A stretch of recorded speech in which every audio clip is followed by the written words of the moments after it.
Halo teman-teman semuanya. Sebelum kelompok kami menjelaskan materi yang akan sampaikan, apa teman-teman sudah tahu apa itu modul? Kalau belum tahu, kita kasih tahu ya.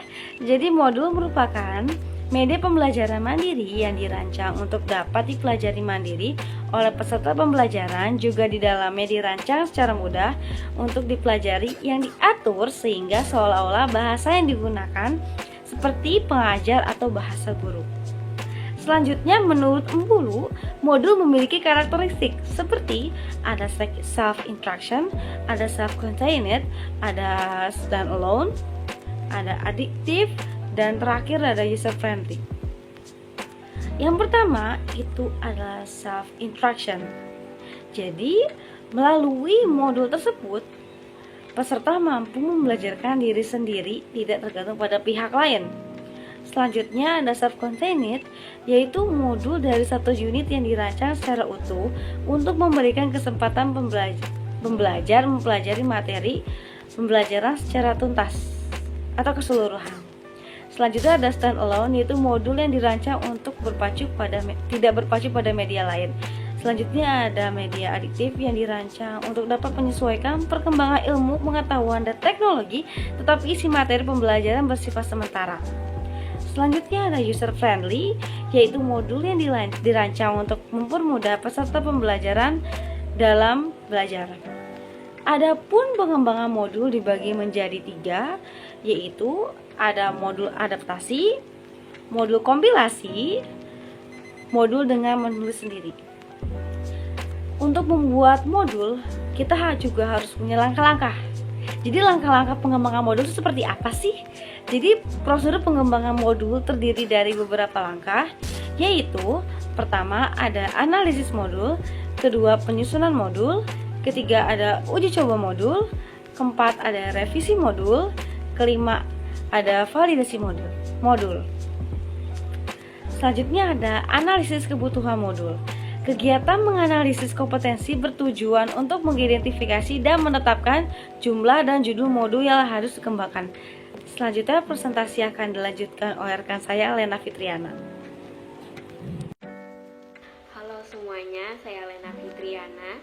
Saya akan melanjutkan materi dari rekan saya, yaitu mengenai prosedur pengembangan modul. Di sini selanjutnya saya akan memaparkan materi tentang penyusunan draft modul dan lainnya.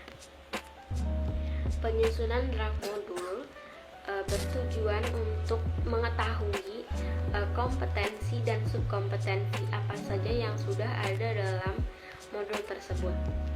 Dan penyusunan draft modul ini dari berbagai metode pembelajaran yang dikumpulkan menjadi satu agar modul tersebut sistematis. Sebagai berikut, apa saja yang harus ada dalam penyusunan draft modul. Yang pertama, yaitu merancang judul modul. Yang kedua, yaitu menentukan tujuan akhir agar apa saja yang harus dicapai oleh peserta didik dalam sesudah mempelajari satu modul tersebut. Yang ketiga, yaitu menentukan tujuan atau kemampuan spesifik yang menunjang tujuan akhir. Yang keempat, yaitu menetapkan garis-garis atau outline dalam modul. Yang kelima, mengembangkan outline modul. Yang keenam, yaitu memeriksa ulang draft yang telah dihasilkan. Sebagai berikut daftar isi modul. Yang pertama, judul modul. Yang kedua, kompetensi. Yang ketiga, tujuan akhir. Yang keempat, materi pelatihan. Yang kelima, prosedur atau kegiatan pelatihan. Yang keenam, soal-soal atau tugas. Yang ketujuh, evaluasi atau penilaian. Yang kedelapan, kunci jawaban atau soal. Selanjutnya yaitu mengenai uji coba modul. Mengapa kita harus menguji coba modul?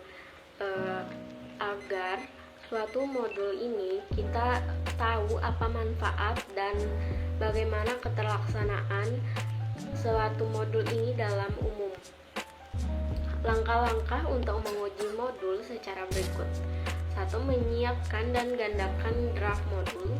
Yang kedua, susun instrumen pendukung modul. Yang ketiga, distribusi draft modul kepada peserta uji coba. Yang keempat yaitu informasi atau tujuan uji coba ke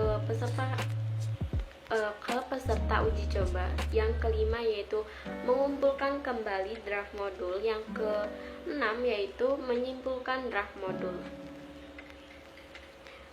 Modul juga ada revisinya.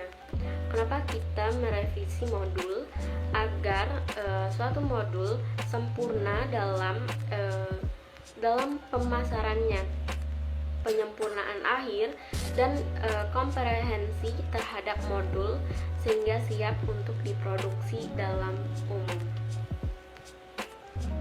Yang selanjutnya yaitu untuk memvalidasi modul. Setelah kita merevisi modul, menguji coba modul, dan penyusunan ulang modul, kita ada dalam aspek terakhir dalam modul, yaitu memvalidasi modul. Kenapa? Karena setelah kita menguji coba dan setelah kita merevisi modul, memvalidasi modul adalah permintaan atau persetujuan untuk pengesahan terhadap kesesuaian dengan melibatkan pihak praktisi yang ahli dengan bidang yang terkait, sehingga layak dan cocok digunakan dalam pembelajaran. Yang selanjutnya yaitu yang akan saya paparkan adalah mengenai aspek penyusunan modul. Aspek penyusunan modul sebagai berikut: pengorganisasian materi pembelajaran, penggunaan metode instruksional, penggunaan bahasa, pengorganisasian tata tulis atau perwajahan. Ada juga cara mengembangkan modul. Setelah kita merevisi, menguji coba, dan merancang modul, kita akan mengetahui cara pengembangan modul.